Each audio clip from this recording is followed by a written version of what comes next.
La presentación del libro El segundo amor de la ruleta de Fernando Godó Torres en el Museo La Diáspora Cubana, ubicado en Miami, Florida, Estados Unidos, el viernes 16 de febrero del 2024, cuenta con la presencia de los presentadores Andrés Alburquerque Pastor, Antonio Bechili Carreño y Julio Schilling Argüelles. Esta es otra edición de Compañía Fiduciaria Alfonso y Ferrera, con la colaboración de 1%, Enfoque Ciudadano, Patria de Martí y Mom First. Ahora pasamos la palabra a nuestra maestra de ceremonias, Ania de la O. Muy buenas noches a todos. Gracias por su presencia en esta celebración por el Día de los Enamorados y del Mes del Amor y la Amistad. Damos gracias al Museo de la Diáspora por permitirnos presentar el libro El segundo amor de la ruleta en este lugar junto a ustedes.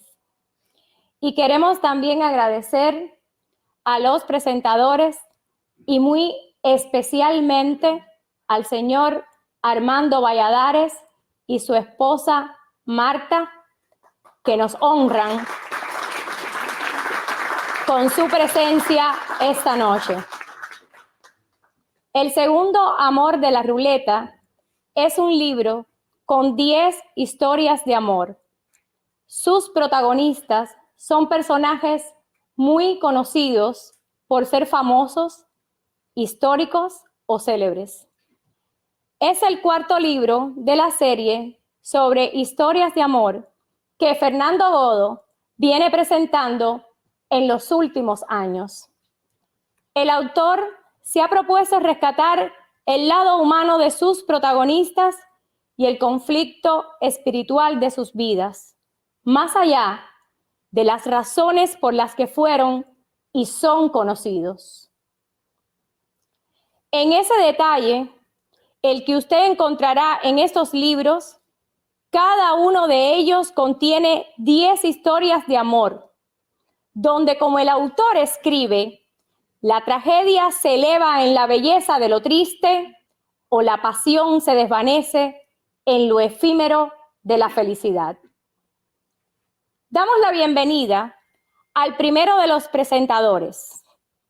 Nacido en La Habana en 1956.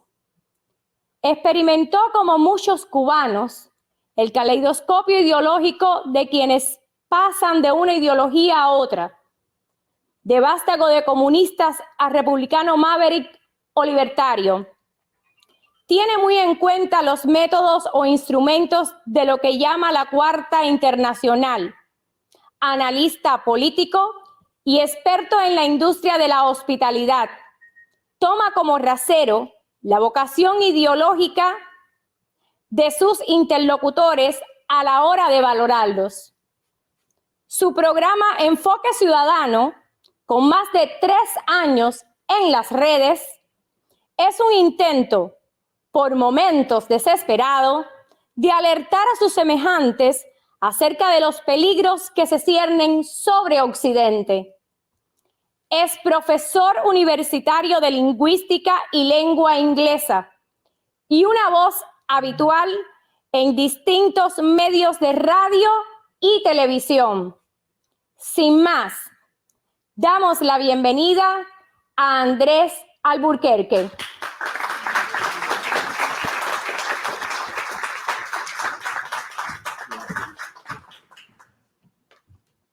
Muy buenas noches. ¿Se oye bien? Ok. ¿No? ¿Se oye? Esto me persigue. Todos los días lo hago y siempre hay problemas. Me hace falta el amigo aquí que es el que me ayuda. Un poquito. Ahora, ¿se oye mejor? Ok.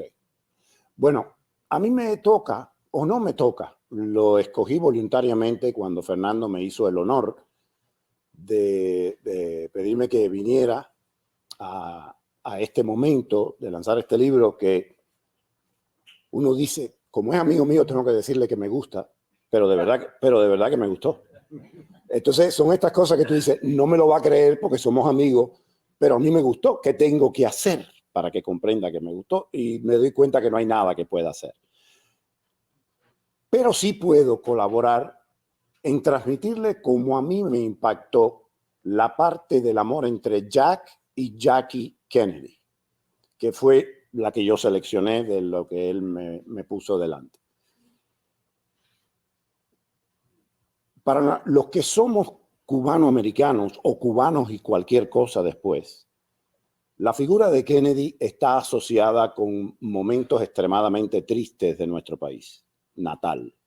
Nuestro país es este. La traición de Bahía de Cochinos, jugó majá, como se dice en cubano habanero vernacular de la calle. Y hay otros episodios en que quizás no se comportó a la altura de lo que debía haber sido. El hecho de que llega a la presidencia en gran medida con los votos de la mafia tampoco ayuda a nuestra relación con él. Pero la historia de amor y el amor, que es lo que Fernando quiere resaltar en este volumen, no escoge a sus protagonistas. No lo escoge, como diría Rubén Blades, ni por amor ni por dinero, ni por inclinación ideológica. Los escoge en la medida de que cada uno de estos miembros de esta pareja que analizamos en el momento, como se dice en inglés, you lose yourself to someone. Pierdes la cabeza por el otro o la otra. En el caso de Jack y Jackie, hay una cosa muy simpática. Es el hombre famoso, poderoso, de familia rica, que se casa con una bellísima, exóticamente bella, no era bella en el sentido convencional, una exóticamente bella muchacha que viene de una familia que pudo haber llegado mucho más lejos, pero entre las borracheras y el mujeriegüismo de Bouvier, que era su padre, un hombre muy bohemio, Jackie tambaleó un poco su talante económico. La unión con los Kennedy le convenía mucho. Y el viejo Joseph supo capitalizar y comprarle la novia que él quería para su hijo que iba a ser presidente. Y lo fue. A mí no me cabe duda. Se ha escrito mucho, señores. Y ustedes, como yo, ven en Facebook todos los días que si Aristóteles dijo, y usted se pone a mirar eso y dice, Aristóteles nunca dijo eso. Pero claro, ellos ponen un nombre famoso para justificar lo que van a decir y así usted piensa que... Pero se ha escrito mucho de esta pareja, muchas cosas ciertas, muchas cosas menos ciertas. Jackie estaba perdida por Jack. Jackie estaba perdida por el símbolo de Jack Kennedy. Estoy convencido, esa escena de ella corriendo a recoger lo que queda de cerebro de su marido, a mí me mata. La he visto 1000 veces. Creo que es el take de Zapruder, un emigrante ruso que no tenía que estar ahí, porque es el que saca el tiro por adelante. Y a nosotros nos cuentan que todos los tiros fueron por atrás, pero eso es otra historia. En esa escena de ella buscando el cerebro de su marido, del padre de sus hijos, es extremadamente conmovedora. Explica la desesperación del amor llevado al non plus ultra. Repito que Jackie sí se enamoró profundamente del personaje, del mito, del senador, del presidente, del padre de sus hijos. Tengo la impresión, yo no estaba allí, era muy pequeño, de que Jackie odiaba profundamente y con odio visceral al ser humano. Porque ese ser humano la humilló hasta lo último, hasta en la televisión nacional con aquel famoso Happy Birthday, Mr. President. Y yo me atrevería a decir entonces que el facilismo de demonizar a Kennedy y decir, no, Jack nunca amó, yo no me atrevo, señores. La vida de Jack también fue muy tribulada. Jack se pasaba la vida con un corset. Jack tenía la enfermedad de Addison, la Addison disease. Era un tipo con grandes problemas. Una figura paterna, el fantasma de un hermano mayor al que él tenía que alcanzar, Joseph, que era el favorito del viejo Joe. Y después él quedó, pero quedó de bateador emergente. A los que nos gusta el béisbol sabemos lo que eso significa. Yo creo que en el fondo Jack sí amó a Jackie Kennedy. La amó como un egoísta bitongo bostoniano que se cree que es dueño del mundo puede amar a otro ser humano. En el corazón de Jack había espacio para Jack, quizás también para Jack, y si lo ayudamos un poco, para Jack. No había lugar para más nadie. Sin embargo, la muerte de Patrick, el hijito que duró horas, lo golpeó, y es un momento en que la pareja por unos segundos se une. Hay una versión, yo tengo mucho cuidado con esto de que, porque uno lo va leyendo y nunca se sabe, que cuando Kennedy hablaba con Jackie de esto a raíz del hecho, Jackie le dijo, lo que yo no pudiera nunca perder sería a ti. Yo no dudo que a pesar de todo el resentimiento y la molestia que Jackie podía tener como hembra, porque su macho era de todas, hubiera de todas maneras, primero el amor que ya mencioné a la figura, al presidente, al estadista, un hombre muy inteligente, un hombre que sabía hablar bien, pero que además sabía pedir que le hicieran buenos discursos. Y de verdad que, además, ese acento bostoniano, aquí el amigo, muy, muy típico, muy característico, rompió con muchos esquemas. Católico, sí, se rompieron, joven, se rompieron muchos esquemas. La historia decidirá qué hacer con Jack Kennedy. La historia decidirá qué hacer con Jackie, que después se casó con otro millonario, empezaron a darle fama de gold digger, jinetera, diríamos los cubanos. ¿Quién sabe? Pero los seres humanos deben ser juzgados por el momento histórico en que viven y se desarrollan. Para aquella época, no estaba mal esta Jackie Kennedy, que rompía todos los parámetros de la mujer sometida y no le quedaba más remedio a su marido que decir, yo soy el que acompaña a Jackie Kennedy a Berlín o a París o a Texas, aquella mañana en que fue la última mañana de su vida, los últimos huevos con bacon que se comió. Fernando lo pone aquí, ¿eh? Y es una cosa que me gusta del libro. No tienen la pretensión del patronaje sobre el hecho histórico. Eso hay mucha gente que lo ha hecho ya y lo van a seguir haciendo. Fernando prefiere ponerlo de frente a su conflicto humano, y no hay conflicto humano más grande que el del amor, que es el centro en torno al cual giramos todos.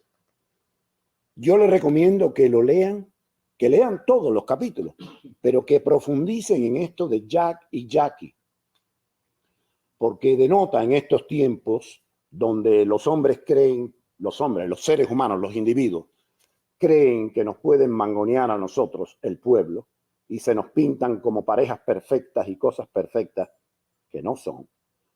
Lo que es una pareja perfectamente imperfecta, con todas las lagunas y las pecas que se pudieran pensar, pero cómo dos seres humanos coinciden en un momento histórico y dan origen a algo muy interesante, e incluso unos hijos que también después siguieron la leyenda y ups, uno murió. Esa familia lo que tiene atrás es grande. Pero bueno, creo que es importante, sobre todo por el esfuerzo de Fernando, de no caer en la tentación de la pretensión del historiador que lo sabe todo, sino de dejarnos a nosotros un espacio a la imaginación. A mí me parecía que estaba con Jack esa mañana desayunando yo también. ¿Y por qué no dijiste esto en el discurso? ¿Y por qué no dijiste aquello?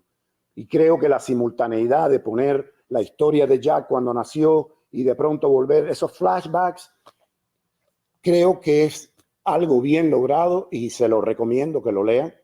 Y sobre todo que tengan en cuenta la historia de amor imperfecta.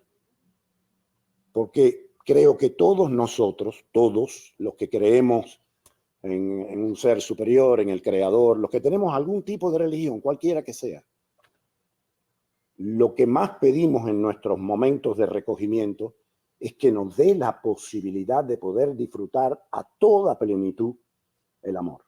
Muchas gracias.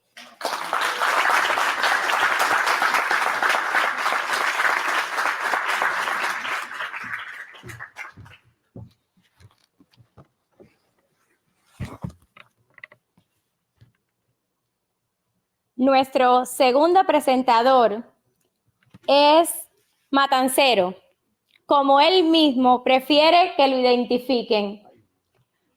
Es historiador, especialista en genealogía y tiene estudios en la Universidad de Loyola en Chicago. Es gerente de la compañía fiduciaria Alfonso y Ferrera, fundada en Matanzas en 1901. Damos la bienvenida a un amigo, Antonio de Chile.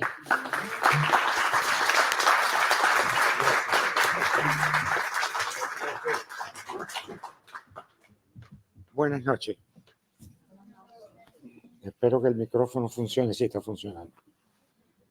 Fernando me ha dado una tarea simpática, pero una tarea de la cual me gustó. Y la tarea es hablar sobre los 3 irlandeses que aparecen en este libro. Y voy a hablar primero, dar un contexto de algo que Fernando ha tenido mucho cuidado en todos sus libros de resaltar. Y a lo mejor ni él mismo se ha percatado. Si no se ha percatado, esta noche se lo voy a decir y en público. Y es el siguiente, la palabra amor es un grave problema en nuestra época. Porque la palabra amor, en mi opinión, está muy bien definida por San Pablo a principio de la cristiandad en la primera carta que le escribe a los corintios. Y la ciudad de Corinto, por cierto, se parece mucho a Miami de aquella época. Corinto de aquella época se parece mucho a nuestro Miami de hoy. Una ciudad internacional con mucha gente llegando constantemente, con mucho contrabando, con crimen, con escándalos públicos y escándalos privados. Es decir, la similitud es muy curiosa. El caso es que Pablo nos dice que el amor, y no lo voy a repetir completo, simplemente búsquenlo y léanlo. Lo deben leer incluso una vez a la semana, que no es malo, es como consultar el diccionario una vez a la semana. A veces uno abre el diccionario y se pone a ver las palabras, a ver qué dice. Pablo dice que el amor tiene toda la paciencia. Lo voy a resumir de mi manera. El amor tiene la paciencia. El amor no es jactancioso. El amor no se vanagloria en los males de otro. El amor es completamente paciente y diligente y abnegado. Ese es el verdadero amor. Todo lo demás es simplemente la vulgaridad de cualquier época. En estos momentos tenemos la cuestión esta del amor creada por en mi opinión, el infame psicoanálisis del siglo XX que creó Freud, Adler y Jung. Por cierto, que Jung era el más sensato de los 3. Pero Freud y Adler, que los dos estaban totalmente desconcertados en sus vidas particulares, crean este problema del amor erótico, etcétera, etcétera, lo cual es muy simpático. Pero eso es simpático en la privacidad. Una vez que lo haces público, deja de ser simpático. Es como el idioma. Lo que hombre y mujer, amantes, maridos, se dicen en privado, está muy bonito cuando es en privado. Si me vas a poner la palabra al público, ya esa palabra no sirve. Perdió todo significado. Y eso es lo que ha sucedido con la palabra amor. Y por eso les refería a Pablo de Tarso, para guiarnos por ese tipo de amor. Simpáticamente, en mi opinión, solamente hay 3 literaturas europeas que definen la diferencia entre el amor y el amor loco. Hay una gran diferencia. Que a veces el amor y el amor loco llega un momento, después de que una pareja tiene una estabilidad en sus relaciones, pues tienen amor y tienen el amor loco, obviamente. De lo contrario, no serían pareja. Pero hay una diferencia en la realidad entre uno y el otro. Son la literatura griega desde la antigüedad, los hispanos, la literatura hispana, hispanoamericana, toda la literatura que se escribe en castellano, y los irlandeses. Y como voy a hablar de los irlandeses, esto es muy simpático, porque entre los tres personajes que vamos a hablar en un momento, cada uno tiene su tipo de amor muy bien definido, incluso en su manera de actuar. Y aquí es donde Fernando le ha dado el toque, en mi opinión, muy creativo a sus historias. Fernando entiende muy claro esta diferencia. Eso no lo entienden todos los escritores. Y como la palabra amor se ha convertido en una palabra incluso que cualquiera, estamos viviendo en la época que cualquier tonto en la calle te dice, bueno, eso es relativo. Bueno, ¿relativo a qué? Entonces se ha convertido también en una palabra relativa. No, el amor es relativo. ¿A qué? Es que ¿con qué relatividad puedo tratar yo un acto de amor que yo pueda tener con mi padre, mi madre, mi hermana, mi novia, mi amante? En fin, ¿qué puede tener? Aquí no hay nada relativo, aquí hay cosas muy específicas. Fernando lo entiende y lo ha demostrado y lo ha escrito, pero muy bien. Y aquí tenemos los personajes. Voy a primero mencionar a Joseph Plunkett, el poeta irlandés y firmante, uno de los 7 firmantes de la Declaración de Independencia de Irlanda, el lunes de Pascua de 1916. Ese día era 24 de abril. El 23 había sido el domingo de resurrección y ellos pensaban que después de misa, el domingo de resurrección, por la tarde, iban a leer la proclama y se iban a revelar después de que ocurriera el evento litúrgico. Pero pasaron varias cosas que evitaron eso y fue el lunes de Pascua, lo cual es muy bueno, es el día después de la resurrección que ellos escogen para resucitar a Irlanda. Joseph Plunkett era un hombre que venía de una familia adinerada. Hay diferencia entre los 3. Primero vamos a empezar con los más prósperos. Plunkett venía de una familia adinerada, eran 11 hermanos, creo, en total, y 10 hermanos, perdón, en total, y creció bien, tenía un problema de neumonía, en fin, tenía ciertos problemas de salud, pero creció y se convirtió en un gran poeta. De hecho, recomiendo que lean a Plunkett. Si lo pueden leer en inglés, mejor. Las traducciones, siempre les tengo miedo a las traducciones. Les puedo hacer hasta chistes sobre las cosas que me han pasado con las traducciones, pero no es el momento. El caso es que Plunkett está involucrado en esta situación política donde los irlandeses, después de 300 años de injuria y de oprobio, les llegó, se acabó la última gotica de agua, desbordó el vaso y estaban listos para romper todo con Gran Bretaña. Intentaron la autonomía, no funcionó. Fíjense, se parece un poquito a Cuba. Intentaron la autonomía, no le hicieron caso en Londres. Intentaron la autonomía manteniéndose dentro del reino y reconociendo al rey de Gran Bretaña como soberano de Irlanda. Nada de eso funcionó. Llegó un momento en que después de 300 años, bastante paciencia tuvieron, llega el momento de la rebelión, del alzamiento, como le llaman eso. Y le llaman el alzamiento porque es el momento de la renovación de Irlanda. Y en esto estaba involucrado Plunkett, con un grupo de sus amiguetes, gente todo muy inteligente, por cierto. Había un gran número de intelectuales, católicos y protestantes.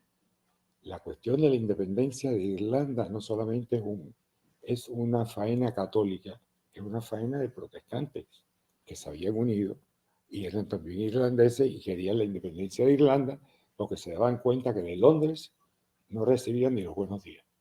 Entonces, este grupo, claro que habían, obviamente, y hay todavía protestantes extremistas en el norte que han mantenido la división de Irlanda, cosa que se va a acabar en cualquier momento, porque después voy a explicar por qué. Pero el caso es que Plunkett estaba en este grupo y este grupo comienza a funcionar, obviamente a escondidas de quiénes eran los miembros. Tenían un secretismo muy bueno, porque los irlandeses muchas veces dicen que la maldición de Irlanda son los borrachos y los chivatos. Les cuento, creo que les enfatizo que yo estoy extremadamente conectado con Irlanda por razones de familia antigua y en la actualidad. Y conozco Irlanda, es decir, que los conozco, me crié con ellos. De hecho, me crié entre irlandeses. Yo vine como Pedro Pan en el año 61. Y cuando llegué a Chicago, que fue mi destino, llegué a una casa de irlandeses que hasta el día de hoy es mi familia. Entonces, entiendan esto. El caso es que Plunkett, en una de estas reuniones que tenía, habían todo tipo de personas en este grupo. Había gente intelectual, gente de mucho dinero, gente obrera, incluso gente de la nobleza. Estaba la condesa de Markewitz, que la condenaron a fusilar y la fusilaron. Es decir, que fue una de las que se rebeló. Mató a dos policías que se le enfrentaron el día de la rebelión y ella disparó primero y mató a los dos. Hubiese querido conocerla por esa puntería también que tiene. Entonces, en fin, ya se imaginan que este es un grupo bastante ecléctico. Y Plunkett conoce a la que va a ser su esposa 7 horas antes. Como bien escribió Fernando, 7 horas. Fueron marido y mujer en esta tierra.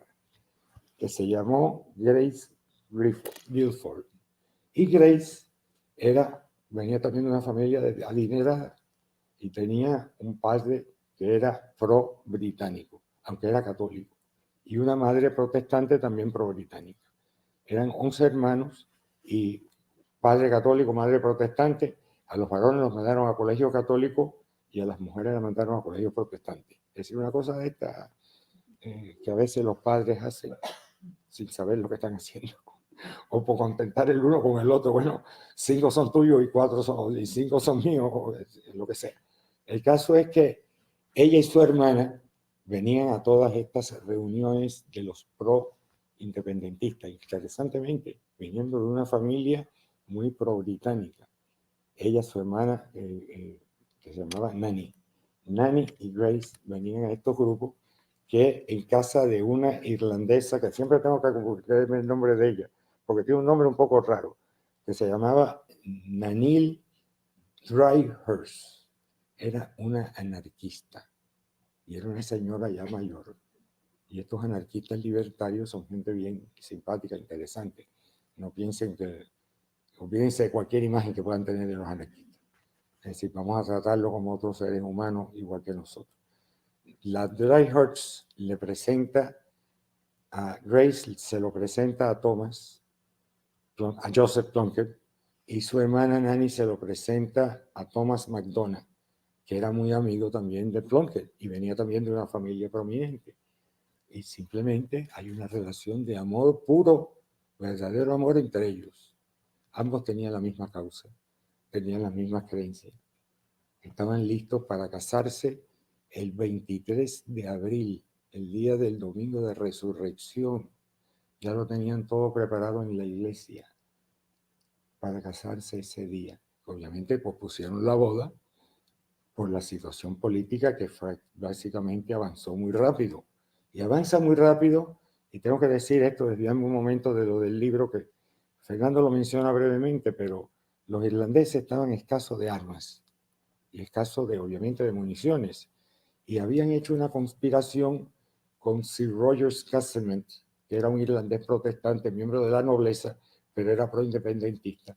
Y Castlemaine había ido a Alemania y había negociado un embarque de 20.000 fusiles y 1 millón de balas. El barco venía hacia Irlanda y el barco fue interceptado. El capitán del barco hundió el barco para que no cayera en manos de los ingleses. Así que los irlandeses se quedaron sin armamento. Y hubo gente que dijo, esto hay que posponerlo. Pero los 16 que fueron fusilados, todos fueron fusilados en breves días.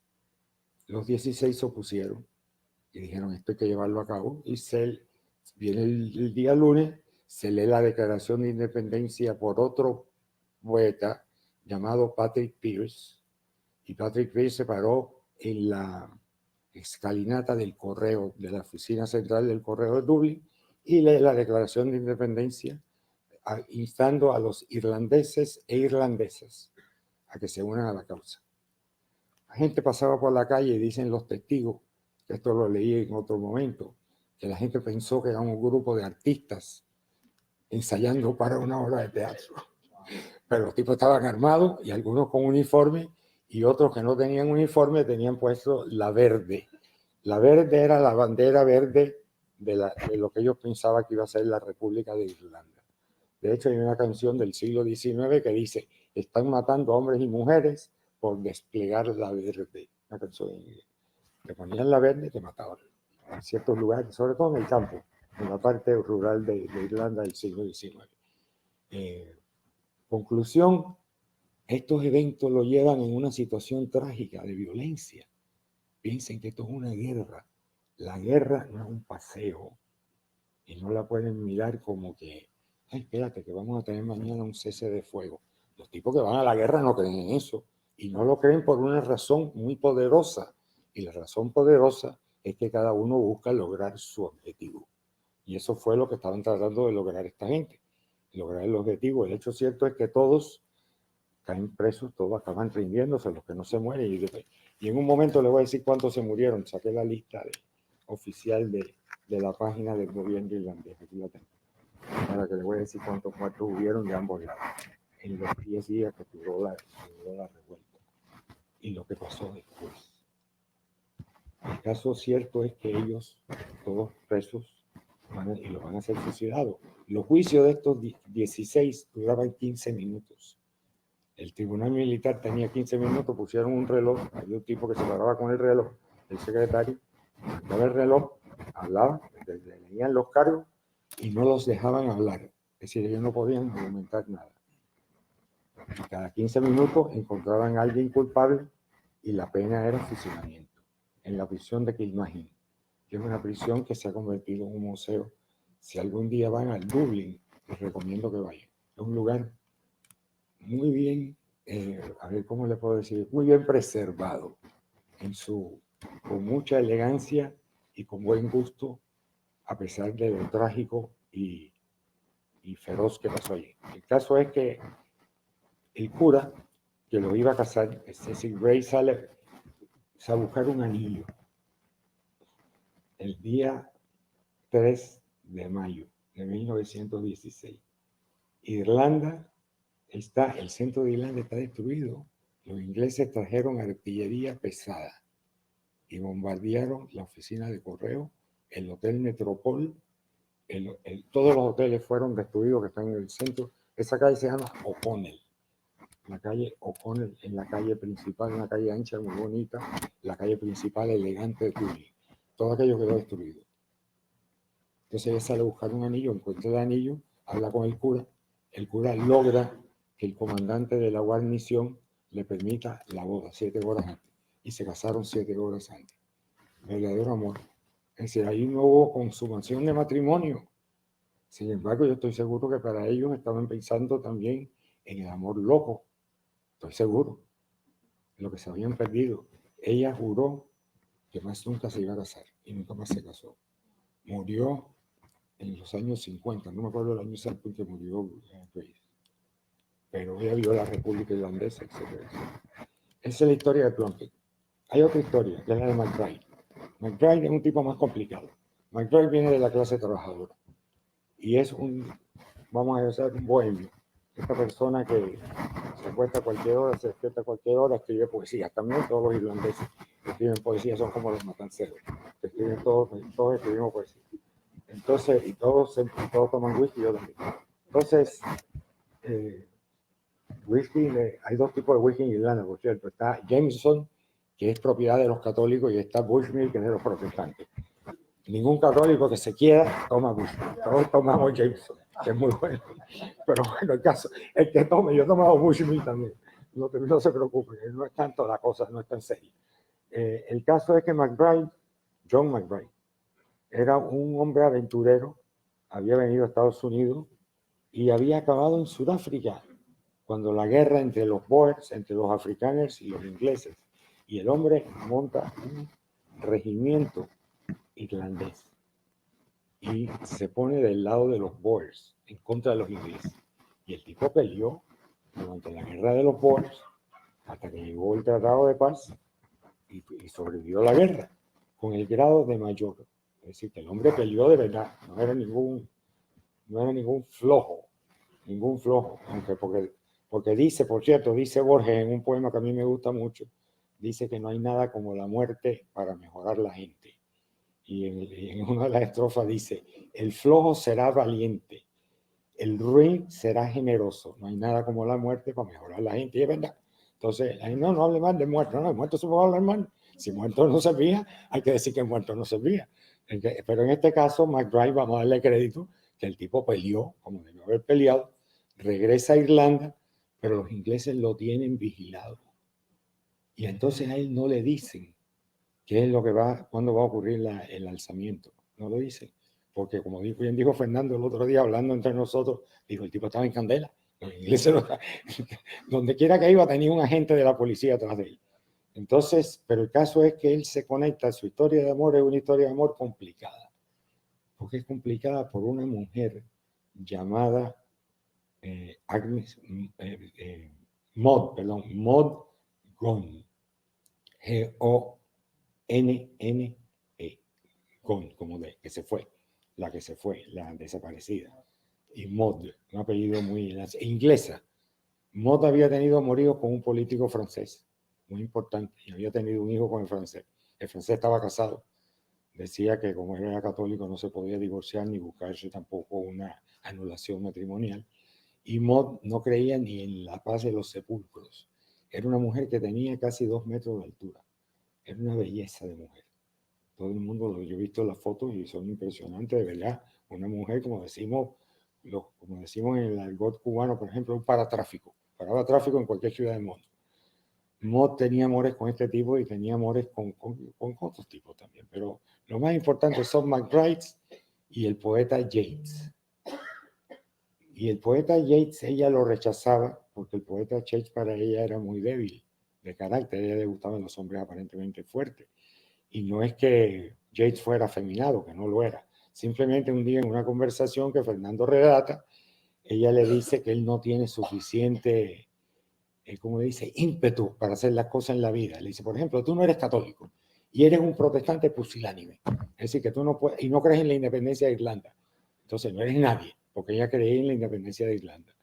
Se conecta con, ella tuvo de amante a Stephen McKenna, otro irlandés famoso como McBride, y McBride en un momento piensa que McKenna le ha injuriado a Maud, ha dicho algo de Maud que no debió haber dicho, y lo reta a duelo.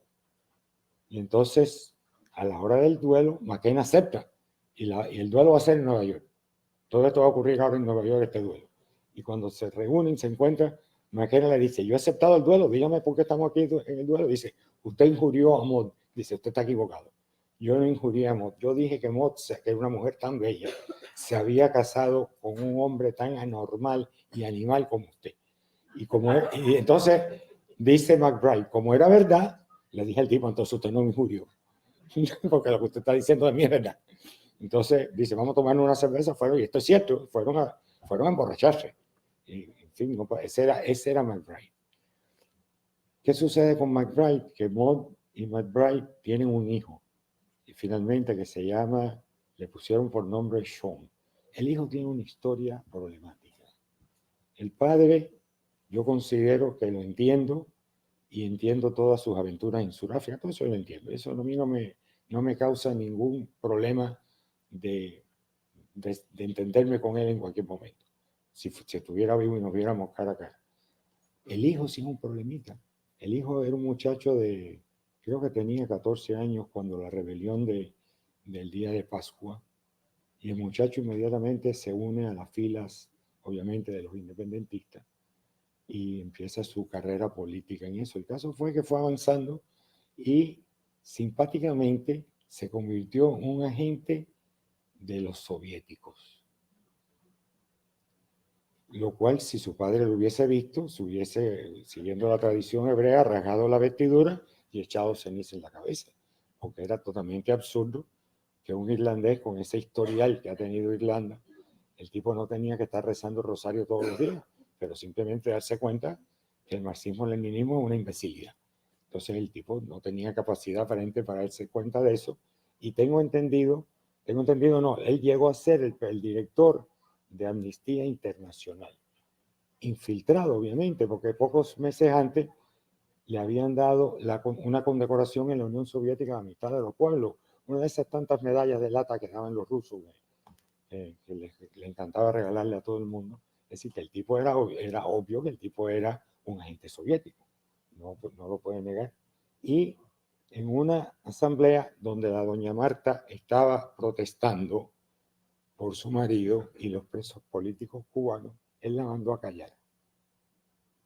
Es decir, que el hijo de John McBride resultó ser un perfecto cretino. No sé si está vivo. ¿Está vivo? No sé, no tengo idea. Pero el caso es que no, ya murió. Gracias menos mal que tenemos uno menos de eso dando vuelta por la calle. Entonces, es decir, este tipo de relación hay que entenderla también. Claro, la relación con Maud. Maud tenía relaciones de amor loco con mucha gente. Y de las tantas que tuvo, la tuvo con McBride. y tuvo una hija también llamada Isolda. Tuvo un hijo con el francés, el hijo murió, el niño, después tuvo Isolda, después tuvo a Sean. Y en fin, y ella no, ahí el amor era más bien dos aventureros que se encontraron en el camino de la vida y simplemente descargaron su amor locos entre ellos. El que está metido en el medio es Yeats, que tenía el poeta, que es muy buen poeta, Yeats, por cierto, protestante. Como bien le dijo Mott en su descarga, eres un protestante pusilánime. Fue la palabra que utilizó. Es decir, que no era una cosa ni la otra. No era católico y era un protestante pusilánime, es como decir que no eres nada. Pero el tipo era buen poeta, tenía todo. Y finalmente se casó y tuvo descendencia, etc. Pero nunca llegó nada con Mott. Era más bien una relación muy platónica entre ellos. Ella lo admiraba porque era un buen poeta, sin lugar a dudas. Y él la admiraba a ella por su belleza, más que nada, pienso yo. Que eso le ocurre a muchos hombres, que nos deslumbramos ante la belleza y a veces no vemos el cerebro de la belleza, si es que lo tiene. Pero que debe tenerlo. Lo perfecto sería que lo tuviera, pero a veces no lo tiene. Entonces hay que tener cuidado de esa relación. Conclusión de esto, de lo que voy a decir, es la siguiente. Yo obviamente estoy aquí para recomendar el libro, no estoy obligado. Fernando no me chantajeó, no se preocupe, no me pagó, no es nada de eso. Al contrario, Fernando, Ani y yo los quiero mucho, somos muy buenos amigos, les tengo amor a ellos. Como le tengo a mi amigo también Andrés, que es mi amigo íntimo y él sabe muy bien lo que estoy hablando porque constantemente nos estamos hablando. Y a su esposa Karen también, que está aquí, doña Karen, como le llamo yo, que es una dama. Fernando entiende muy bien este tema. Y yo por eso recomiendo el libro. Tienen que leérselo de verdad, despacito, para que entiendan de verdad las escenas. Las escenas están buenísimas. Esa escena de Maud haciendo el amor en el cementerio de París, sobre el féretro de su primer marido. Eso está buenísimo. Vamos. ¿Ok? La queja, McBride hablando con su carcelero, su experiencia en Sudáfrica, buenísimo. ¿Qué decirle de Plunkett, que era un caballero? Y de Grace también, que era una dama. Una cosa impresionante. De hecho, hay una foto de Grace que está en las páginas públicas, está en la web, donde ella aparece pintada por un pintor, la pinta a ella como la joven Irlanda. Ya ella era viuda, esto fue después de la guerra. De hecho, Grace estuvo presa en la misma cárcel donde fusilaron a su marido, la cárcel de Kilmarnock, porque ahí, durante la guerra civil irlandesa, que ocurrió después de esto, cuando se acabó la Primera Guerra Mundial, los irlandeses siguen reclamando, y les voy a contar algo de lo que pasó ahí que es muy interesante. Y entonces los ingleses los británicos empiezan a recoger gente y recogen a Grace y la meten para la calle. Así que Grace fue prisionera política también de conciencia, por ser pro-independentista. La guerra civil terminó y obviamente la República de Irlanda se creó. En un país muy razonable hoy día, bien organizado, próspero, con gente simpática, que toman whisky y hacen chistes, y unas mujeres bellísimas, es decir, que Irlanda ganó. Les cuento algo del final de la independencia de Irlanda. Cuando vienen las negociaciones, y con esto los dejo para que de nuevo mediten sobre, cuando lean el libro, mediten en estas cosas. Cuando viene la conferencia de paz para otorgarle primero la autonomía a Irlanda, se reúnen en Londres los supervivientes del levantamiento, porque los principales del levantamiento todos fueron fusilados. El único que no fue fusilado fue Émond de Valera, y lo salvó, que era hispanoamericano. Y los Estados Unidos y España intervinieron a favor de él. Y entonces los británicos se echaron para atrás. El único que no fusilaron. Lo salvó su madre y su padre. Desde la tumba lo salvaron. Bueno, el caso es que el que va a la conferencia de prensa es Michael Collins, que era un banquero, por cierto. Y el tipo era el jefe del ejército. Tenía una vocación muy simpática, porque entendía lo que era. Y digo simpática porque todo banquero entendemos que es el orden, la disciplina, el momento de hacer las cosas, la puntualidad. Eso es muy importante para que las cosas funcionen, de lo contrario no funcionan. Entonces Michael Collins lo entendía, llevan a Michael Collins y Lloyd George, que era el primer ministro, habla en la conferencia y explica el contexto de la conferencia, y entonces le toca hablar a Michael Collins y Michael Collins empieza a hablar y dice que las escuelas católicas en Irlanda están siendo destruidas y quemadas, que los conventos de monjas y frailes han sido ultrajados, que las monjas han sido asesinadas, y empieza a leer una serie de injurias, y Lloyd George le pregunta, ¿y cuándo ocurrió esto? Y Michael Collins le dijo, en épocas de Cromwell, el hombre traía una factura de 300 años. Esto es una lección. Esto de que no vamos a olvidar lo que pasó en tal año en Cuba, en el año 1899. Espérate, aquí está la factura y me la debes. Págame la factura, dime algo. Y mira, yo te acepto pago, no tienes que pagar físico. Te acepto una pregunta del perdón. Te perdono. Los Estados Unidos cometió serias injurias, y España cometieron serias injurias contra nosotros. Vamos a no tapar el sol con un dedo. Yo soy ciudadano de los Estados Unidos y este sistema me gusta y me gusta cómo funciona. ¿Cometieron injuria contra Cuba? Sí, cometieron muchas injurias contra Cuba. Y eso lo tenemos evidenciado. Cuidado con las facturas, que las facturas te las cobran. Por último, los muertos. Vamos a ver cuántos muertos murieron. Muertos irlandeses, que eran 1.200 irlandeses contra 16.000 británicos. La pelea era difícil de ganar, ¿eh? Y entonces ahí mueren, según el gobierno de Irlanda, que tiene los nombres y apellidos de toda esta gente. Los ingleses sufrieron 143 muertos y 397 heridos. Los irlandeses sufrieron 66 muertos en batalla, 66 muertos en batalla, mucho menos que los ingleses, por cierto, ya se dan cuenta, y 16 capturados y fusilados. Después de eso, los británicos se lanzaron a la calle y arrestaron a más de 2.000 personas. Y a muchos de ellos los ejecutaron en la misma calle. Y ahí están los monumentos en Dublín. Aquí cayó fulano de tal ejecutado por la policía o por el ejército inglés tal día. Nombre, apellido, es decir, esto no es una lista falsa, esto es una lista con nombres de gente que de verdad existieron. Es decir, que la guerra fue bastante problemática, porque eso, y después se murieron muchos miles más. Pero los irlandeses le pasaron la cuenta a Gran Bretaña. Y yo estoy satisfecho con que se la pasaron. Que tengan muy buenas noches.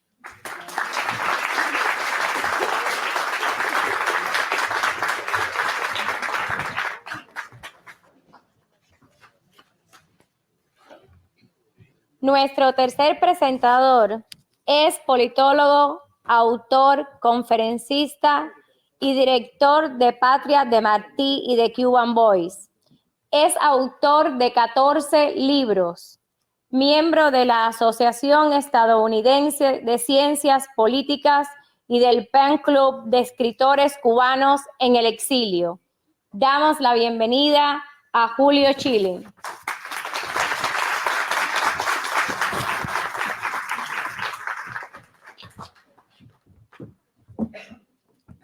Buenas noches.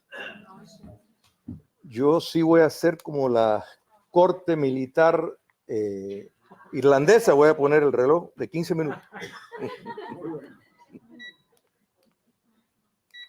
Ok, esto se me queda por acá. Le doy las gracias a Fernando por esta invitación de formar parte de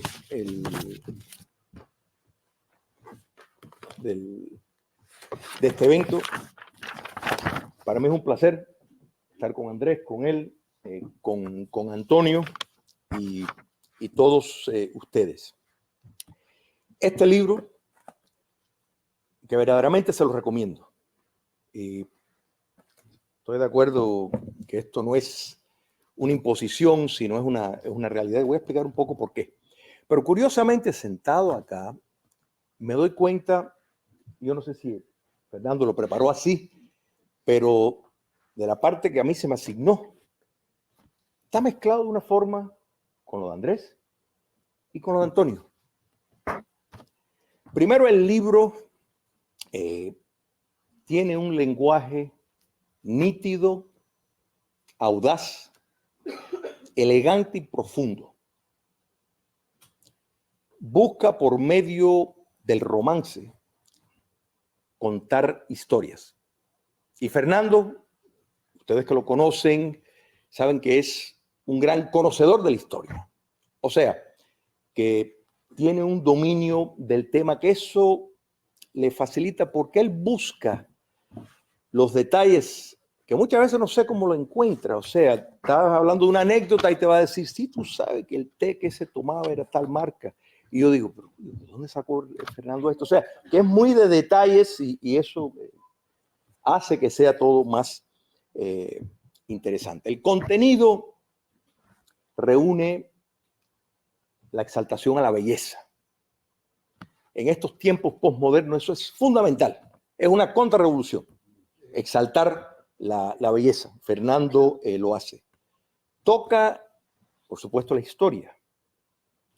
Toca la política. Pero sobre todo toca la ética. O sea, hay una apelación a lo ético a través de todos los relatos que él va haciendo. El estilo es sencillo. Y digo esto en el, créeme, en el buen sentido de la palabra. Leo mucho y no hay nada más horrible que caer en el masoquismo de tener que leer algo que no te gusta y que el escritor pues utilizó lenguaje, una conceptualización innecesaria. Entonces se convierte en un pantano, una tortura y uno dice, pero ¿por qué yo tengo que someterme a este sufrimiento?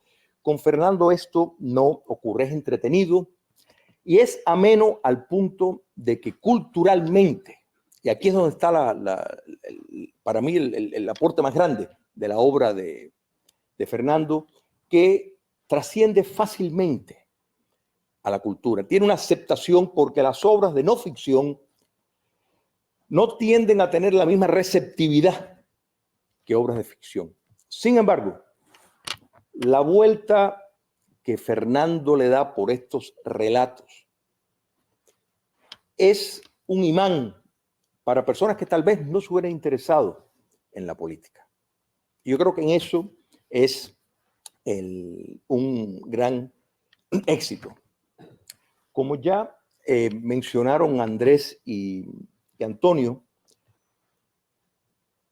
Fernando logra pasar mucho tiempo en poco espacio. La utilización de diferentes cápsulas de tiempo, que va para adelante, va para atrás, le da un trasfondo a todo lo que viene. Y eso lo hace muy interesante y te deja enganchado para decir, bueno, yo quiero terminar de leer esto. O sea, que si tienes un compromiso de tiempo, no lo empieces a leer todavía. Espera que tengas un poquitico más porque si no vas a quedar mal con la otra persona. A mí se me encomendó la parte de la relación de Armando Valladares y Marta Valladares. A mí me tocó la parte más difícil, porque ni Antonio ni Andrés aquí no tienen sentado a las personas de las cuales ellos estaban hablando. Pero yo tengo los jueces aquí. Y no solo eso, sino que Armando es una figura emblemática de Cuba. Entonces, si estoy un poco nervioso, ya pueden entender por qué y el reloj de los irlandeses. Armando rompió una barrera. Mira, este libro, que él me lo firmó en el año 87, que fui con mi madre, rompió una barrera porque años antes habían personas. Estaba Humberto Medrano, ese gran cubano. Pero como bien relata el nombre del film, nadie escuchaba. Nadie escuchaba. O sea, tú puedes decir que están cometiendo las barbaridades más atroces y nadie le importa un bledo. Tú dices, pero ¿cómo es posible? Armando Valladares logró hacer que las personas escucharan. Esto podemos decir categóricamente que hay un antes y un después a la obra de Armando Valladares.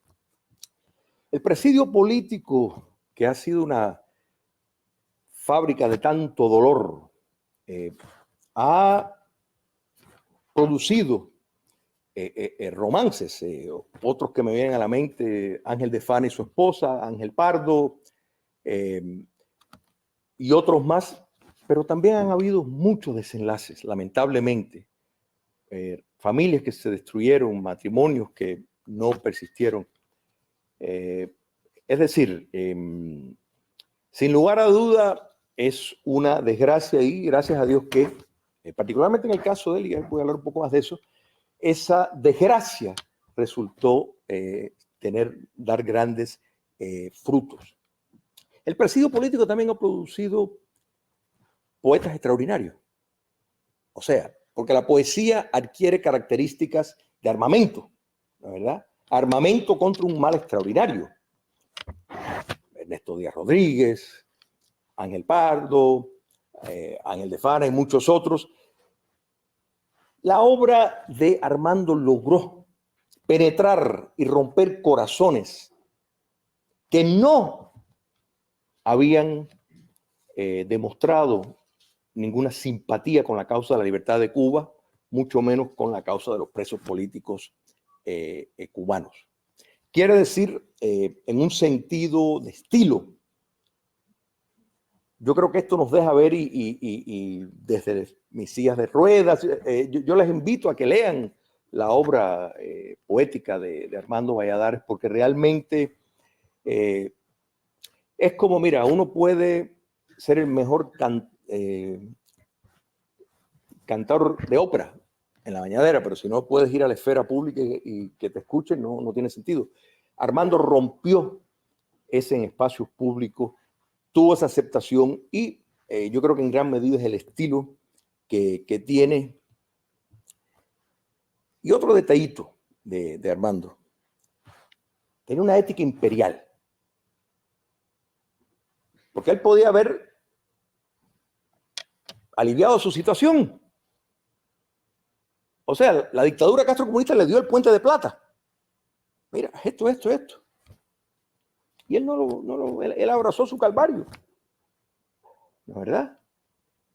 Yo creo que esto uno lo palpa en sus escritos, en todos sus testimonios, pero hay una realidad, mi querido amigo Armando Valladares, que tuviste un aliado indispensable. Y ese fue Marta. Yo pido un aplauso por ella. Porque el éxito de esa campaña de concienciación para romper esta barrera, mi querido amigo, Marta, fue indispensable. Fue indispensable desde antes para romper, tocar esas puertas y quebrar incluso barreras ideológicas de muchas personas que por años tenían una relación romántica con la dictadura castrista y sin embargo se divorciaron por el trabajo de Marta, porque sin ella tú no hubieras podido, y eso es una realidad, y esto es algo que no todos los presos tuvieron, incluso no todas las esposas o las hermanas o las madres tuvieron esa misma don. La madre de Pedro Luis Boiter, por ejemplo, no tuvo la misma, lógico, fue un tiempo más corto, pero no tuvo la receptividad, lamentablemente, en círculos internacionales. El apego con la parte de Andrés está en los Kennedys. Armando vivió esa etapa cuando la invasión liberadora de Bahía de Cochinos, que lamentablemente, debido a la traición de John F. Kennedy y fue una traición. Estaban minados, o sea, las cárceles donde él estaba, por debajo. O sea, por si acaso había que volarlos. Entonces, misteriosamente, en este libro de mi amigo Fernando, pues están hablando del señor Kennedy, que yo sí considero que tiene mucho que ver con la desgracia que Cuba, no excuso a Dwight Eisenhower tampoco, porque poseían la información de dónde venía Castro y de sus raíces marxistas, y no actuó en acorde como debía, pero a quien le tocó ya decididamente era John F. Kennedy y transformó todo como para que no ocurriera. Y el relato de Antonio, la figura de el señor John MacBride, su hijo, Sean MacBride. Bueno, efectivamente, él estuvo a cargo de Amnistía Internacional, no solo un fiel amante del castrocomunismo, sino un agente de la KGB. O sea, premiado con la Orden Lenin y en un encuentro de derechos humanos en Venezuela, Marta Valladares, él la saluda, ¿me entiendes? La ve así, no sabía quién era una mujer bonita, y el viejo dijo, coño, a ver si... Ella lo miraba y él dijo, aquí todo en un levante. Y lo menos que sospechaba el malvado es que ella le iba a empezar a hablar sobre la violación crasa de derechos humanos en Cuba. Imagínate tú, sus jefes en el Kremlin no iban a tolerar eso, y él parado, gritando, no, esto no se puede, quítale el micrófono. El viejo ahí encendido, que pararan, censurándola, pero ella siguió. Y ese es lo que tenemos en común con el hijo de irlandés. No iba a decir otra cosa.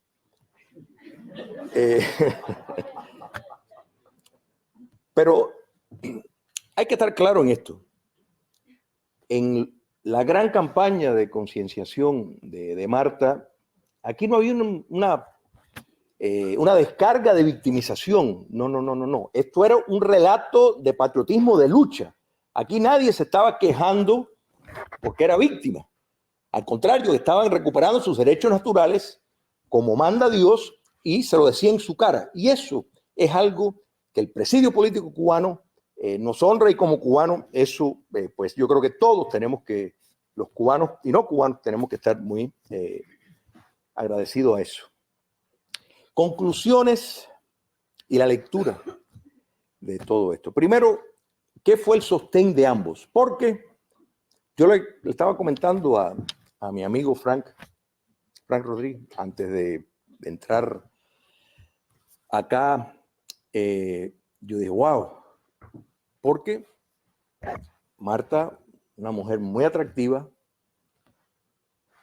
estamos hablando un montón de años, estoy seguro que tuvo ofertas de matrimonio, sin embargo, persistía abrazando su calvario.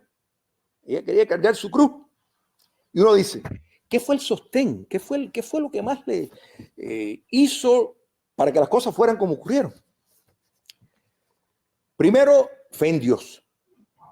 El abrazar ese orden trascendental de que hay algo más de nosotros, porque eso te da, mira, ahí está, porque eso te da una fuerza superior. Una fuerza superior. Y bueno, ellos, si no es así, me van a corregir.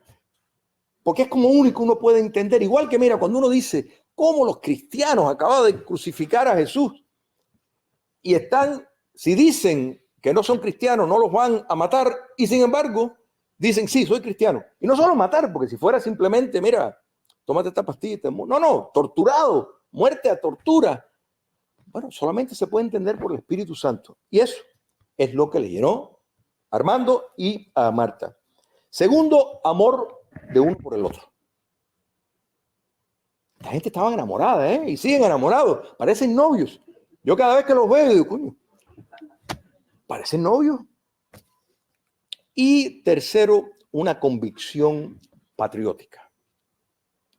Que yo creo que Armando, precisamente el castrocomunismo, queriendo doblegar, hizo todo lo contrario. O sea, hizo enraizar más esas convicciones patrióticas. Y en sus familiares y allegados, lo mismo, la radicalidad de decir no se te ocurra hacer lo contrario. Entonces, eso es muy fundamental. Quiero también decir que en estas campañas de concienciación, para ir terminando, y el caso de Armando y Marta, yo creo que me dan un puente fácil a eso. Y eso es no divorciarnos con personas que consideramos que tal vez no van a estar de nuestro lado. O sea, hay una izquierda honorable. Fernando Arrabal, François Mitterrand, Fernando Arrabal, un hombre de izquierda, ¿eh? Gracias a él fue que la comunicación que él le mandó y Marta llegó al escritorio de Mitterrand y que Mitterrand quiso intervenir. ¿Cuántas solicitudes recibe un presidente? Miles. Pero ¿por qué él hizo caso? Porque vino de Arrabal. La ruptura de Arrabal, de Mitterrand y de otros de la izquierda le ha tenido un costo extraordinario a la dictadura cubana. Por eso es que en las campañas de liberación que seguimos llevando a cabo, eso es importante, no perder de vista. Hay una izquierda democrática y hay que tocar todas las puertas, como mínimo para dejar una semilla. Armando no solo es un sobreviviente, sino es un luchador. De los 22 años estuvo en cárceles horribles, pero 8 de ellos fueron en condiciones infrahumanas, de lo peor de lo peor. La cárcel de Boniato era un centro de exterminio, un centro de experimentación biológica. O sea, esto pasó, estos son crímenes de lesa humanidad, pero a grave extremo. Orlando Bosch, ese gran patriota cubano, hablaba de que la historia es un proceso. Y esto yo lo he dicho en otras ocasiones, así que discúlpeme si ya lo han oído. A algunos les toca estar en la vanguardia para que vengan otros en la retaguardia. Yo creo que entendimiento, la antorcha de nuestros próceres, de Boitel, de Armando, de tantos otros presos. Yo creo que cuando pensamos en una Cuba libre, hay que estar clarísimo en lo que hay que hacer. Justicia transicional. Y transicional es por el tiempo de la democratización, pero tiene que haber justicia, si no, no hay un Estado de derecho. Hay que desmontar el castrocomunismo. Los crímenes de lesa humanidad que han cometido y siguen cometiendo no es solo una persona, no es una mafia. Sí, son mafiosos, pero es un sistema.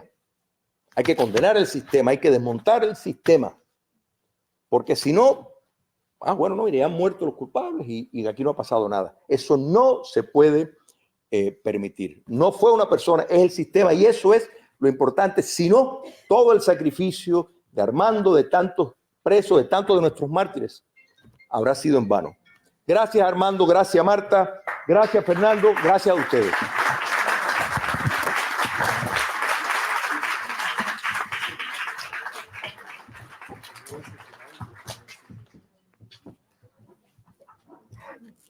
Como esposa, podría decir muchas cosas del escritor de este libro, El segundo amor de la ruleta.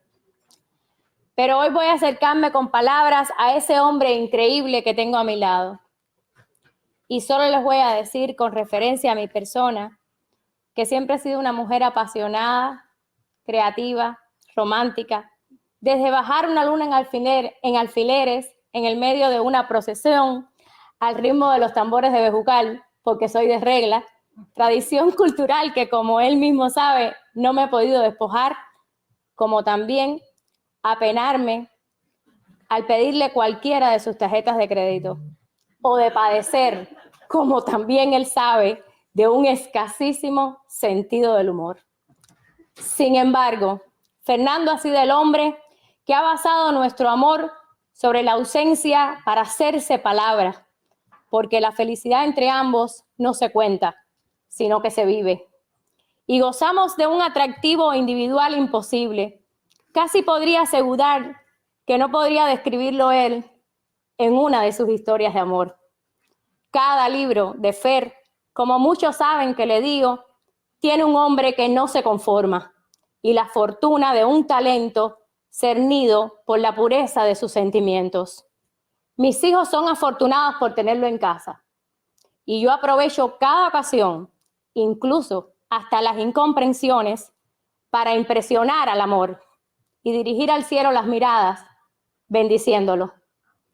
Nuevamente, gracias por acompañarnos esta noche. Ahora tendremos una breve exposición sobre historias de amor que aparecen en el libro y que no corresponden a relaciones de pareja. Escucharemos cómo se relaciona el segundo amor de la ruleta con los libros anteriores.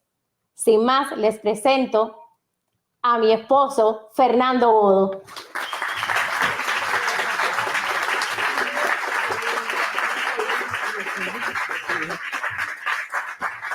Bueno, gracias por estar aquí. De verdad que estoy muy honrado de la presencia de cada uno de ustedes.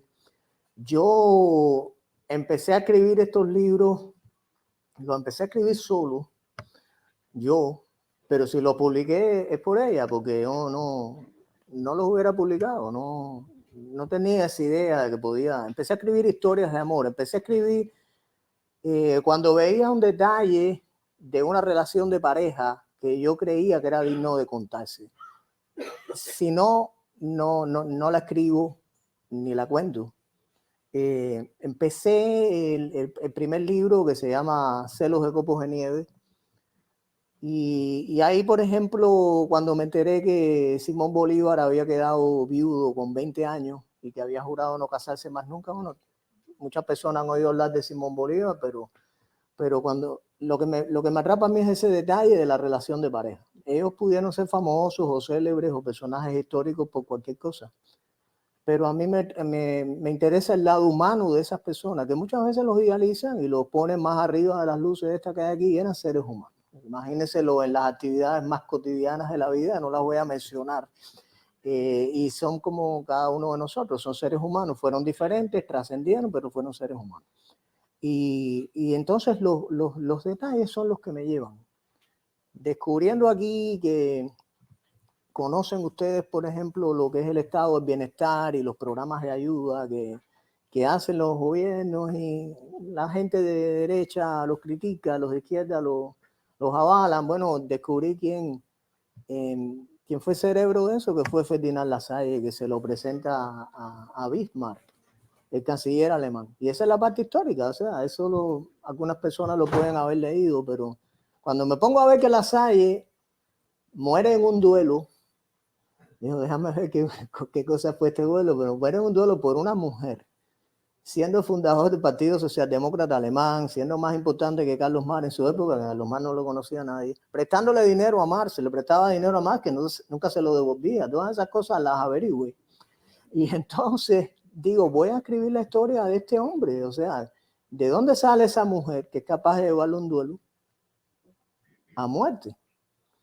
Y se pierde ahí parte de la historia, como dice Marx en otro de mis libros. Yo me alegré de la muerte de Lassalle en términos teóricos, porque él era el que iba a fundar el socialismo que yo no pude ni fundar la primera internacional. En fin, en este libro, el detalle de los irlandeses, yo conocía la historia, no con tanta profundidad como Antonio, pero dije, cuando yo vi esto de una mujer buscando un anillo de compromiso en una ciudad bombardeada, donde las tiendas estaban cerradas y no tenía dónde comprarlo, y yendo aquí, yendo allá y buscando, porque eso sí me informé y lo leí bien, para poder casarse con un hombre que van a fusilar a las 6 de la mañana. Sale casi al oscurecer, porque es cuando se entera que ya, como decía Antonio, los juicios eran de 15 minutos. Y a esa hora se entera que lo van a fusilar. Al otro día, a las 6 de la mañana. Sale a buscar un anillo porque quería casarse con él antes de que él lo fusilaran. Yo dije, esto yo lo tengo que contar porque yo creo que ella hizo eso pensando en que iba a haber una persona como yo que no la iba a olvidar nunca. Y por eso dije, yo voy a escribir esto, yo tengo que escribir esto porque creo que es lo menos que yo hubiera merecido. Ahí tengo la historia de Morgón que habla, esa fue la madre de que manda a callar a Marta. Y ella, veo la historia de ella, sí, era inglesa y apoyaba a los irlandeses y todo eso es una parte histórica. Pero, y esto lo descubrí casualmente, o sea, que ella es la madre de que manda a callar a Marta, de la gente soviética y todo eso. Porque yo estaba escribiendo esa historia por mi lado. En cada libro hay un cubano, ahora voy a hablar de Armando y de Marta. Y yo había decidido, fíjense, las personas piensan que Dios no da pruebas de que existe. O sea, los que creen en Dios, que creemos, dicen, no, pero las pruebas no. Si yo tengo alguna prueba más de que Dios existe en detalle, es esta, porque yo estoy escribiendo independientemente la historia de Armando y Marta, y estoy escribiendo la historia de Morgón, esa mujer de 6 pies y pico de estatura. Independientemente escribiendo eso, resulta que Morgón se casa con el padre de que manda a callar a Marta. O sea, si esto no es una prueba de que Dios existe y me está conectando un libro con una cosa que se lo comenté a Armando y ni ellos lo sabían, la parte esta de la historia, que es este hombre que fusilan, el padre de él, lo fusilan en el lanzamiento de Pascua. Pero la parte de Morgón, en mis libros hay cosas interesantes de todo tipo, por ejemplo, la creencia en cosas místicas, porque Morgón había perdido un niño a los 2 años de edad. Y ella quería de todas maneras revivir al niño. Cosa que, y no estaba loca. Era una mujer que como decía Antonio, paraba el tráfico y todo eso. Pero tenía una obsesión con eso. Y va a un lugar. Por eso es que Antonio ha hablado mucho, pero el libro mío no ha contado. Lo que ha contado Antonio es la parte histórica. Lo que yo tengo en el libro son los detalles. Y ahí le dicen cómo puede revivir al niño, que es en ese, parándose encima del féretro del niño y haciendo el amor ahí. Esas son las cosas que yo cuento.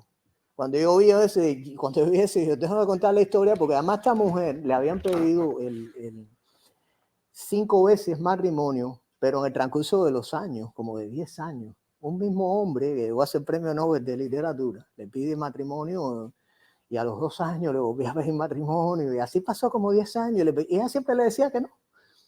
Y de pronto se casa con el padre de que manda a callar a Marta, así, lo ve y se casa con el tipo y tienen un hijo. Y el matrimonio no dura nada, porque ellos se separan enseguida, él lo fusilan algunos añitos después en el lanzamiento este. Y toda esa parte de las historias de amor que son muy particulares, como la que escribí en Historias de Amor a los Cubanos. Yo empecé con Celos de Copos de Nieve, que tiene varios personajes. Tiene a Marilyn Monroe igual, los detalles. Marilyn comía zanahorias crudas para no engordar por la noche. A lo mejor alguno de ustedes lo empieza a comer. Ese es el detalle que yo busco, que es lo que decía Julio Chili. Y los encuentro, los busco y los encuentro para poder contar la historia y acercarme al ser humano que yo quiero que ustedes vean en los libros. En el primero está José Martí, igual descubrí muchos detalles de Martí que las personas no conocen. En qué playa se podía bañar Martí, en qué restaurante comía, cómo subía las escaleras. Eso es lo que a mí me interesa de los libros, no lo que todo el mundo puede saber desde el punto de vista histórico. Yo escribo historias de amor. Después escribí Horas Contigo. En ese primero nada más había un cubano, que era José Martí. En el segundo es Ignacio Aramonte, que es un general de la guerra de los 10 años que muchos cubanos conocen, pero tuvo una historia muy intensa con Amalia. Yo logré descubrir en qué casa de La Habana se conocieron, a pesar de que ellos venían de Puerto Príncipe, como se le decía, como era Camagüey. Camagüey fue después. ¿Y qué pasó en ese momento en que se conocen en esa casa? ¿Por qué? ¿De quién era la casa? Que era el conde, que es el que estaba esperando un título nobiliario, que nunca le da. Ese tipo de detalles lo busqué y lo encontré, y después la tragedia que viven ellos, porque los españoles la capturan viva estando embarazada de una niña que nunca conoce, y el niño chiquito se lo llevan. Pero descubrí tantas cosas. ¿Qué es lo que me llevó a escribir la historia de un modo distinto, ¿no? Poniéndole a las personas cosas que las personas no conocen? y que es ese detalle del ser humano que me quiero acercar yo. Ahí en ese segundo tengo a Onassis también y su amor por María Callas. Onassis termina casando con Jackie Kennedy. En ese se conecta con esta historia, aunque está en el libro diferente. Y tengo muchos personajes de esas historias que son distintas, porque como Onassis, perdidamente enamorado de María Callas, la planta para casarse con Jacqueline Kennedy, y sin embargo el matrimonio no dura nada y después regresa a caerle atrás otra vez a María Callas nunca lo perdona. Y incluso mueren bastante rápido. Es ese el detalle que a mí me interesa. A mí me interesan los seres humanos. Cada libro tiene 10 historias de estas. Ya voy por 40. Yo quisiera escribir muchas más porque es que tengo como un archivo ahí de datos para escribir más cosas. Pero a mí, bueno, el tercero me dijo un amigo que tengo por aquí, no lo voy a señalar, pero él sabe quién es. Me dice, ¿por qué no escribes una historia de cubanos nada más? Un libro de 10 historias, pero que sean cubanos. Y me pongo a buscar cubanos y los encuentro. O sea, los cubanos conocemos al primer presidente que tuvo la República de 1902, hubo varias repúblicas.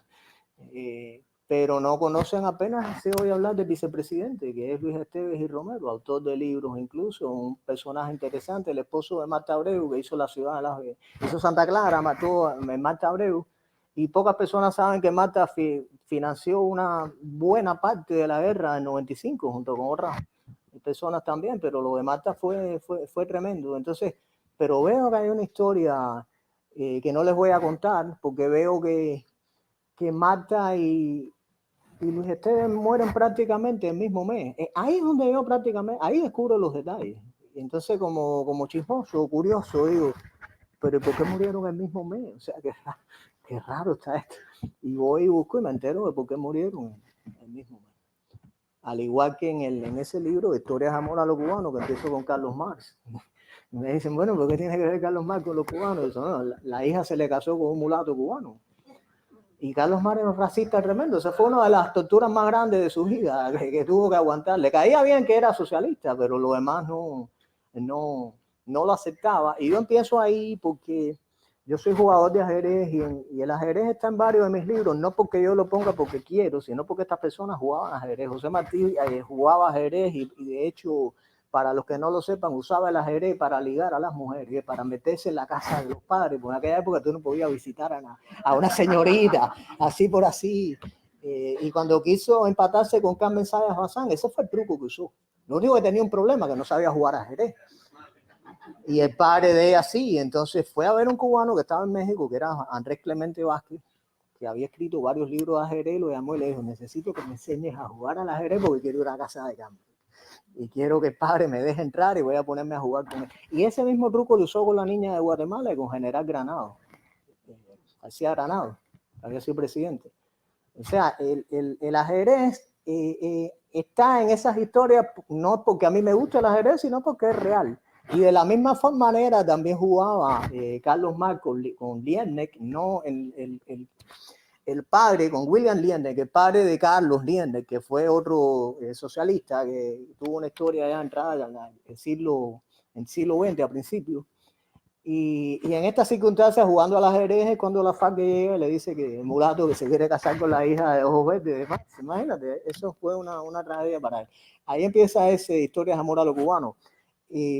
Conseguí a 10 cubanos, y de hecho hay muchos más, que de alguna manera Fidel Castro los borró, o son historias que no llegaron, y hay historias raras, o sea, no siempre son historias de pareja, de hombre y mujer, o sea, y no es porque cuente historias de otro tipo, sino que el amor no es solamente el amor a tu esposa, o la esposa al esposo, puedes tener un amor por ejemplo, el que cuento ahora, la música, en este libro donde está Armando, que está Beethoven, y está más o menos una leyenda de cómo pudo él escrito, compuesto El Claro de Luna, que es una melodía que si tú cierras los ojos y la oyes, te parece que estás viendo un claro de luna. Entonces, como Beethoven, que era sordo, pudo escribir esto.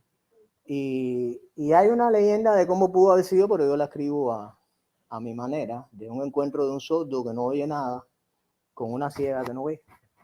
Y entonces ahí se produce el encuentro entre el silencio de todas las cosas, porque todo el mundo ve el silencio y la otra todo el mundo es oscuridad. Y ahí cuento eso. En este tengo el amor por la magia de un mago que pierde un brazo a los 11 años. Siendo niño soñaba ser mago. A los 11 años tiene un accidente y pierde el brazo. Bueno, es el único mago en el mundo que tiene trucos de una mano y fue un mago famoso en todo el mundo. René Laván murió hace unos años con 80 y tantos años. Los que no lo conocen se lo recomiendo. Busquen en cualquiera de los videos, es que es asombroso lo que hace con una sola mano y siempre actúa con la otra mano metida en el bolsillo, el brazo en un saco porque lo perdió a la altura del codo. El amor de ese hombre por la magia a mí me motivó a escribir eso. Y en este libro, este que estamos presentando hoy, tengo la historia de amor de Elvis Presley, pero no con una pareja, sino con su madre, que fue muy intensa. La madre de él muere cuando él tiene 21 años, pero yo me las arreglé para averiguar cosas que habían pasado entre ellos cuando él era muy pequeñito. Y incluso 6, 7 años, 9, 10 años, adolescente. Toda esa historia de amor la cuento ahí con mucho detalle. El detalle que es que la gente quiere conocer y no conoce, o por lo menos no se la han contado en ningún lugar. Y te han presentado, bueno, a Elvis en el caso de la música. Ahora, cuando fui a escribir la de Armando, yo dije, pues ¿dónde yo empiezo a contar esto? De una manera que sea distinta, porque como él bien dice, Marta es Penélope, una mujer que espera un hombre de 22 años, que eso no existe. O existía antes, en estos tiempos ya definitivamente es muy poco. Pero además una cosa bien diferente de la historia de ellos. O sea, la historia de ellos, cuando yo la vi, yo dije, tengo que escribirla y el próximo cubano del libro va a ser porque sí, tú puedes estar en pareja con una mujer y te meten preso. Y la mujer tienes una relación sólida y la mujer te puede esperar, pero es que ellos no se conocían antes de que él estuviera preso. Ella la va a ver a él, al padre de ella, que estaba preso en la prisión, con 14 años, era una niña. Y ahí se ven en una visita, eso no significa nada, son presos, ahí pasa como un año y pico. Bueno, ¿cómo puede desencadenar eso en una pareja que ahora lleva más de 60 años juntos?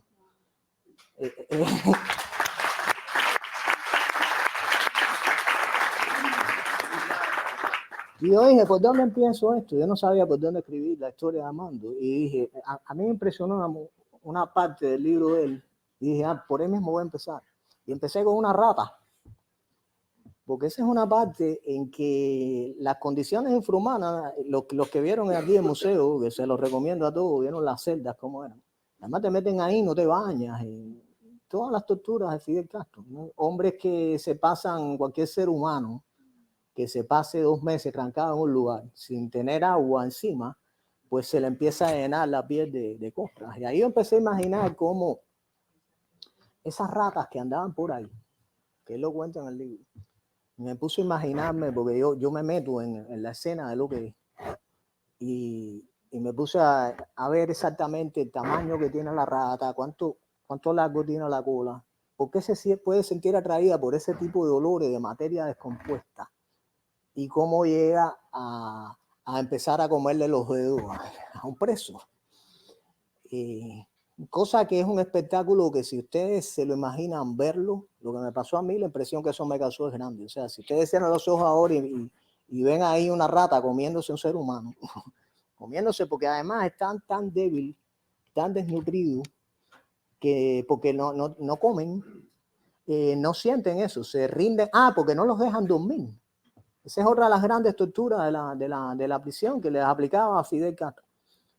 Cuando cambiaban los turnos, no te dejan dormir. El que viene te empieza a dar palo en la celda y todo este tipo de cosas porque son gente mala, son gente... y entonces en algún momento que lo pueden dejar dormir, esa gente cae rendido de fatiga, de hambre, y si viene una rata y te empieza a comer, tú no lo sientes. No lo sientes. Por ahí empecé.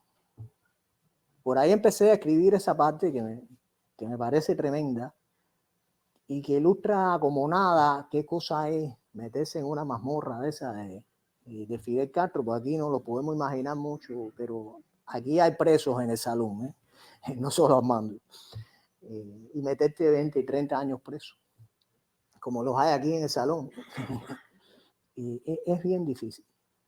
Y yo dije, voy a escribir esta historia de amor de ellos, y ellos van a ser la próxima pareja de cubanos de mi libro, donde va a estar Kennedy, donde va a estar Elvis Presley, van a estar los irlandeses, va a estar todo. Incluso un par de historias ahí que me encantan, que no se han hablado aquí porque no les dije a ellos que hablaran, donde aprendí por qué las mujeres se morían en el siglo XIX por el vestido que se ponían. Y me van a decir, ¿cómo es eso? Eran ese tipo de vestido que lo pueden ver en las películas, que es ancho, que en forma de embudo. Y eso si te aparecía, como tienes un vestido ancho que constituye un embudo, eso hace una expresa de las llamas. O sea, se te pega una cosita de fuego, una vela que se te caiga y como no te puedes quitar eso, te mueres. Y cientos de mujeres murieron en el siglo XIX con esos vestidos. Incluso una famosa actriz de teatro murió en una función que se le encendió en medio de todo el mundo. Y es la mujer, la que yo cuento en este libro, cómo llega a ser eso un personaje histórico también. Uno de los poetas más nombrados de los Estados Unidos, que fue Henry Longfellow, que vivió en una casa que fue cuartel general de Washington. Y ahí es el que de Washington el presidente. Todos esos detalles que voy descubriendo poco a poco, porque a mí me interesó la historia de ellos dos, que fue muy bonita, pero después voy descubriendo que vivió en la casa del cuartel general de Washington, por qué, toda esta cosa que pasa. Cada historia que veo, que la voy a contar por historia de pareja, me lleva a descubrir otros detalles más que me gusta y me encanta lo que hago. El almirante Nelson, le voy a dar este último, antes de terminar con lo de Armando, quiero decir otra cosa. El almirante Nelson había perdido un brazo en una batalla. Él murió después en Trafalgar en 1805, pero ahí descubrí que tú puedes perder un brazo y de pronto estás caminando, sentado a un lado y te empieza a doler ese brazo. Porque es un efecto de una información que el cerebro te manda, que a pesar de que el brazo no está ahí, te empieza a doler. Y tú dices, no me va a doler si no tengo brazo, pues lo cortaron. Y Nelson padecía eso. Fue un tremendo hombre. Y enlazo a Nelson, porque cuando los irlandeses se rebelan ya Nelson se había muerto hacía 100 años, pero le habían hecho un monumento ahí en Dublín, en la capital de los irlandeses, y él era inglés. Y le habían hecho ese monumento porque él era el héroe de la batalla de Trafalgar contra la flota napoleónica, y más de 300 de sus hombres eran irlandeses. Sin embargo, pasaron 100 años y los irlandeses se van a rebelar contra los ingleses ahí en Dublín. Y lo primero que piensan es tumbar el monumento a Nelson, que era como un obelisco. Dicen, no, aquí no puede haber un monumento de ningún inglés. Y Nelson era inglés, pero todos los que habían muerto con él eran irlandeses. Y eso se relaciona en la historia de esta muchacha que está buscando el anillo. Eso también lo descubrí ahí. Después cuento y me entero que Nelson también tiene una historia de amor buenísima. Y la cuento también. Entonces me van enlazando este libro y Kennedy es irlandés. Se me convirtió en un libro de irlandeses por varios motivos. Pero lo de Marta y Armando, yo estoy absolutamente seguro, y Armando también, de que él no hubiera aguantado ahí ni 10 años si no hubiera sido con Marta. Porque si tú estás en un lugar de eso y tú estás solo y nadie te espera, no es lo mismo y las fuerzas no te dan. Las fuerzas no te dan. Yo creo que lo mantuvo él vivo fue que había un ser que estaba esperando en algún momento por él. Y podían pasar, como le pasaron a él, 22 años. Pero ese momento, si tú tienes fe en Dios, tú sabes que va a llegar. Y si tienes una mujer tan grande que puede hacer eso por ti, entonces tú eres un hombre bendecido por la vida. Te digo, tienes tremenda suerte de tener esa mujer al lado, porque no se ve esto.